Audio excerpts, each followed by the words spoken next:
Revacha, que je vous protège dans la santé, la joie, la prospérité. Vous savez, mes amis, aujourd'hui, il faut savoir une chose, que les tzadikim, on les appelle toujours des vivants. Ils ne sont pas morts.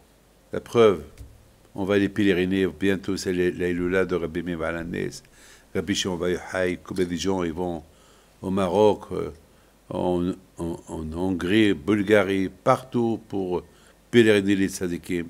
La preuve que les tzadikim, le fait déjà qu'on dit qu'ils sont vivants, on dit tzadikim, bimitatam, les kaim haïm, la preuve qu'ils sont vivants. Le fait qu'on va les pèleriner, ils sont vivants. Je voudrais, mes amis, vous raconter une belle histoire que j'ai reçue d'un ami canadien, M. Benatar. Il m'a écrit une lettre, un email cette semaine, et j'étais tellement heureux et fier de lui, de voir cette lettre-là qu'il m'a écrite.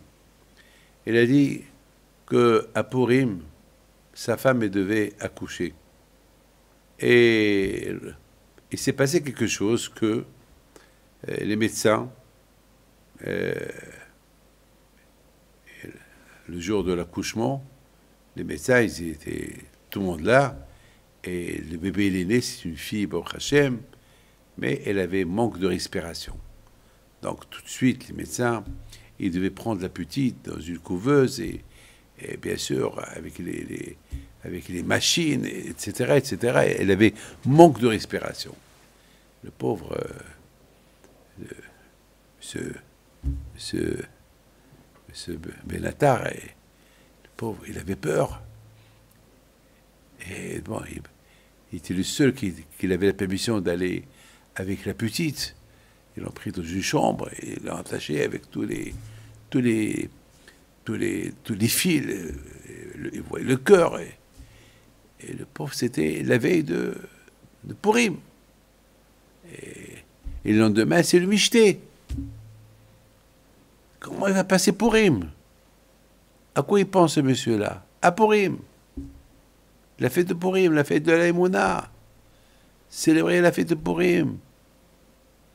Et puis, il s'est rappelé toutes les histoires. Il écoute toujours les 5 minutes, les cours là que vous entendez. Et il dit, aïe, aïe, aïe. Il m'écrit dans son email, j'ai écouté le miracle que vous avez raconté, Rabbi David, sur M. Bessimon. Et puis je me suis dit, moi aussi, je veux que Rabbi David, il raconte mon histoire. Alors, il commence à prier à Kadosh Baruch Hu, par le mérite du tzaddik Abraham Pinto. Cette fille-là, qu'elle rentre à la maison, que je rentre à la maison moi aussi avec ma femme, célébrer la fête de Purim, que les gens viennent me voir, que je reçois les gens, comment je vais aller à la maison. Avec sa fille, qu'il avait, la pauvre, des problèmes, qu'il ne respirait pas, manque de respiration, et était dans un état grave. Et puis bien sûr, mes amis, ils l'ont gardé encore un jour.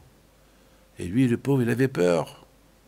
Et voilà, c'était le jour de Purim. Qu'est-ce qu'il fait? Ben, mes amis, il prend la photo de Rabbi Haim Pinto qu'il avait. Il la met sur la couveuse.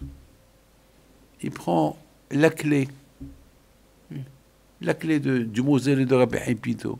Il la met sur la couveuse. Il prend une serviette. Il couvre la couveuse. Il dit, Rabbi Haim Pinto, maintenant tu es toi seul avec ma fille dans cette couveuse. Il y a ta photo, ma fille, elle voit ta photo. Je les mets à l'envers. Il y a la clé. Hachamim me disent qu'Akadosh Baruch Hu, il a 3 clés. La clé de Tehiyat Amitim, et la clé du Mazal, et la clé des enfants. Et bien sûr, la clé de la pluie. Donc, la clé, et beaucoup de fois, les tzadikim, ils ont le pouvoir d'utiliser ces clés-là. Lorsqu'il n'y a pas la pluie, les tzadikim, ils vont prier à Kadosh Baruch Hu, ils prennent de chez Hachem la clé de la pluie pour qu'il y ait la pluie.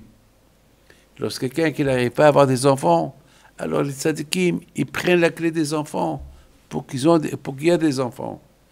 Et la clé de Tahiyat al-Mitim, la résurrection, eh ben ça c'est que Akadosh Baruch Hu qui est là. Eh ben parfois les tzadikim, ils demandent à Akadosh Baruch Hu la clé. Donc mes amis, M. Benatar, l'Emouna qu'il a, il a osé parler comme ça à Akadosh Baruch Hu. Il parle. Mais toi, Rabbi Haïm Pinto, pas ton mérite, je veux voir le miracle maintenant. Maintenant la couveuse elle est couverte avec un drap, avec une serviette.